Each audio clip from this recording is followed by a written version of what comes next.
Salut la compagnie, c'est Jules Melon et aujourd'hui on se retrouve pour un petit podcast bonus en solitaire assez spécial déjà parce qu'il s'agit du 200e sur la chaîne, mais aussi puisque je l'enregistre depuis mes vacances dans le sud et ce n'était pas prévu. D'ailleurs cette séance de cinéma s'est programmée au dernier moment sur un coup de tête et je suis dans la Melon Mobile quelques minutes après à vous évoquer donc ce Vesper Chronicles, un brûlot de science-fiction que j'aurais peut-être vu à mon retour dans la région parisienne, mais l'ayant découvert ici, eh bien, j'ai pas attendu pour l'évoquer.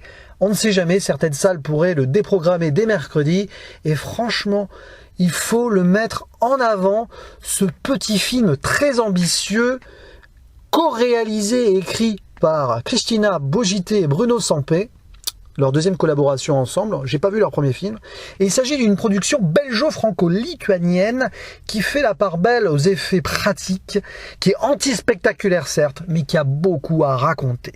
Voilà, j'en dis pas plus, mais déjà, si vous voulez pas en savoir plus, et que vous tombez là-dessus et que vous êtes curieux, n'hésitez pas à foncer en salle et vous reviendrez sur ce podcast après. Bon, maintenant, je vais évoquer le casting, le synopsis, sans faire de spoiler. Déjà, nous retrouvons au casting, dans le rôle principal de Vesper, une jeune fille qui doit avoir 13-14 ans, Raffaella Chapman, qui avait joué dans Miss Peregrine de Tim Burton. À ses côtés, deux acteurs masculins qu'on a vus dans certaines productions, Eddie Morrison ou Richard Brake. Et nous retrouvons Rosie McEwen dans le rôle de Camélia, qui est assez clé et pivot dans l'intrigue, mais je n'en dis pas plus pour l'instant. Et l'histoire se déroule dans un futur plus ou moins lointain, sur Terre, et la situation y est cataclysmique, catastrophique, visiblement au niveau écologique, c'est parti en vrille, il y a eu des virus, des famines, enfin bon bref. C'est la désolation ultime, les pauvres survivent tant bien que mal pour manger, dans un monde où il n'y a plus d'animaux, etc. Et les riches vivent dans des citadelles à l'abri. Et on va suivre donc du point de vue des délaissés, une jeune fille qui doit avoir 13 ans, qui s'appelle Vesper, d'où le titre, qui vit seule avec son papa, et celui-ci est mal en point, disons dans un état semi-végétatif, alité, mais il a pu transférer, je n'explique pas comment, sa conscience et sa voix dans un drone. Donc quand Vesper part autour de chez elle, faire des transactions avec la ferme voisine, on va très vite y revenir, etc., eh bien son père peut la suivre avec ce drone, qui est un vrai drone, qui n'a pas été réalisé avec des effets numériques. Incroyable. Et donc Vesper va devoir, on va dire, passer quelques deals avec le chef de la ferme locale, un certain Jonas, qui a plein d'enfants, qui a des ambitions particulières, et qui est le véritable antagoniste d'un brûlot assez froid, et dont ce personnage en est le parfait représentant. Mais là, je vais rentrer dans quelques détails très bientôt.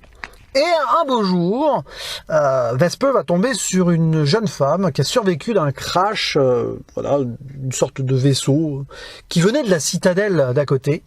L'autre occupant a été tué, elle a survécu et donc elle la recueille. Peut-être même qu'elle va la protéger parce que donc cette dame nommée Camélia, eh bien, elle a quelques secrets en elle peut-être. Voilà. Donc cette relation va être importante, Vesper va devoir faire survivre cette dame, son père aussi, et fuir peut-être certaines personnes. Bref, c'est un film absolument unique et singulier. Clairement, tout le monde n'accrochera pas, pour plein de raisons. Déjà parce que c'est anti-spectaculaire, ne vous attendez pas à beaucoup d'action, il y a des petits moments où ça bouge, mais voilà. Et c'est surtout un film qui ne prend pas le spectateur par la main et qui ne se concentre pas sur une spéciale finalité. Il y a des questions qui sont posées dans le film, vous n'aurez pas spécialement toutes les réponses, ou alors c'est ouvert à certaines interprétations, et j'ai envie de dire, ce n'est pas grave. Parce que parfois, il faut accepter ce genre de film sur le papier frustrant, parce que il nous place dans une temporalité déjà qui pourrait être la nôtre dans, allez, j'espère pas de notre vivant, voilà, mais surtout dans une ambiance et une atmosphère poisseuse, glauque, terrible, où règne la mort et le mensonge. Je vais pas rentrer dans les détails, mais il y a clairement cette thématique-là, des vérités cachées, non dites, ou esquivées pour survivre, ou ne pas s'attirer le courroux de certaines personnes, et parfois à tort ou à raison. Plein de choses là-dessus. Et où la survie est perpétuelle, tant et si bien d'ailleurs qu'on se demande comment ces gens vivent. C'est évoqué vite fait, mais on les voit comme ça, c'est compliqué. Les récoltes sont assez catastrophiques et contrôlées plus ou moins par la citadelle, de mauvaise qualité. Et ça donne lieu à des scènes assez terribles, notamment donc avec le personnage de Jonas, qui est un petit peu le seigneur local, qui est un peu en lien vite fait avec la citadelle, mais ça, peu importe, c'est pas le plus important, mais qui est surtout un personnage horrible, un antagoniste absolu, l'un des plus beaux méchants, entre guillemets beaux, hein, vous voyez ce que je veux dire, de cette année de cinéma 2022, très bien écrit, détestable, mais on sait pourquoi il est comme ça. Il a été créé par donc les aléas de la vie. C'est parce qu'il est le leader de CDC pour compte et il en vient à faire des choses horribles. C'est la loi du plus fort. Il y a quand même des moments dans le film, sans en dire plus, hein, où même ses proches, parce qu'il a des proches, il a des enfants, il a eu des mères porteuses, c'est un peu vaguement évoqué dès le début, mais on sent quand même que c'est complètement glauque, notamment quand il voit notre jeune héroïne et qu'il veut en faire sa peut-être poule pondeuse, donc déjà, regard bien pervers, mais même avec ses proches, il est sans pitié.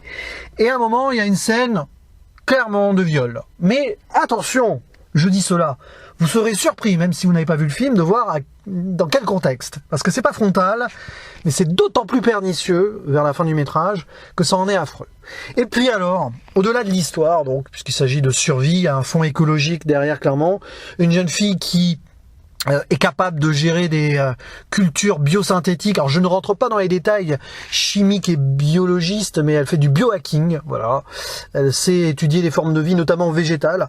Et bien justement, j'y arrive. L'univers qui nous est montré fourmille de détails absolus. Déjà, bon, les décors naturels de la Lituanie, très peu d'effets numériques. Alors il y a des choses qui ont été rajoutées post-production quand même, et pas que le son des dialogues quand il y a le drone, parce que le drone faisait un bruit affreux, il paraît, donc ils ont dû redoubler, mais pas ça, pas que ça. Toutes les créatures, il y a des moments, au début, il y a les... Alors, tout est végétal, hein, parce qu'il n'y a plus d'animaux, normalement. Il y a une scène où on apprend qu'il n'y a plus d'animaux.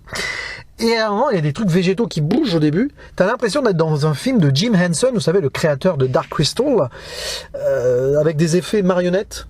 Et puis, alors, oui, des plantes qui bougent, qui respirent.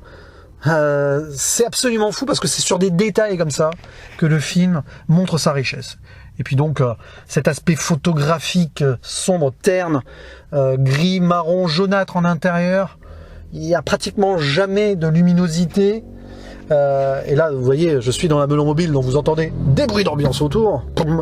C'est la fête. Mais bon, comme un procès critique, je ne m'interromps pas. Et donc, c'est extraordinaire ce qui a été reconstitué ici. C'est tellement palpable qu'on croirait vraiment qu'ils ont filmé en voyageant dans le futur. Parce que on pourrait se dire, oui, CGI, ils font vert. Ben bon, pas du tout. Pas du tout, pas du tout. Ben, bien sûr qu'à un moment, il y a des ajouts numériques, notamment quand il y a une histoire de plantes là qui progressent sur le sol. Bon, j'en dis pas plus.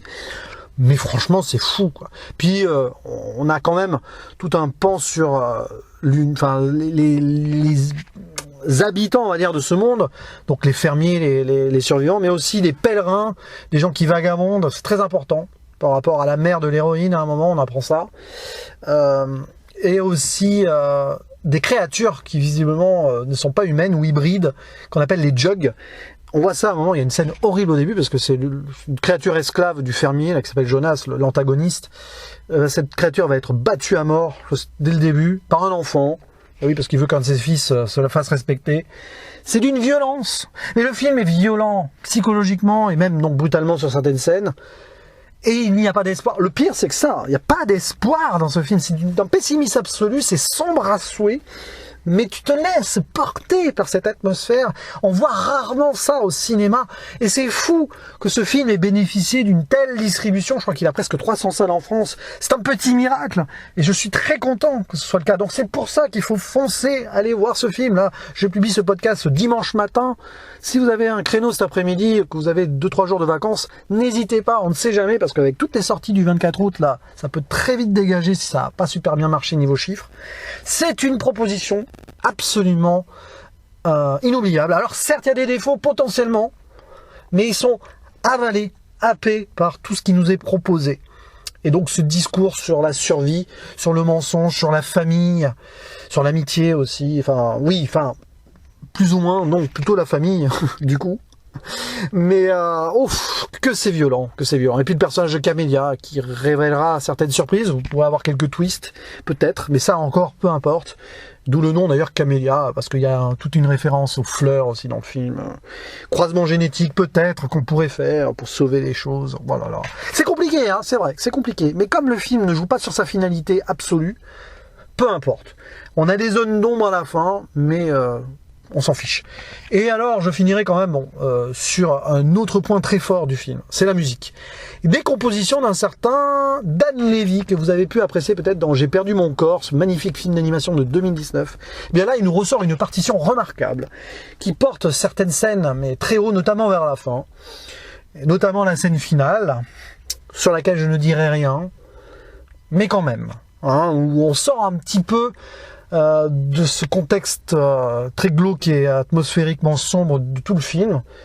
C'est pas pour autant que la fin est optimiste ou pessimiste, je n'en dis rien là-dessus, mais elle est magnifique, cette fin est remarquable. Voilà. Et n'offre pas forcément toutes les réponses qu'on veut, ça j'y tiens, hein. Ne sortez pas du film déçu en disant « Ah, j'ai pas eu toutes les réponses », vous êtes prévenus.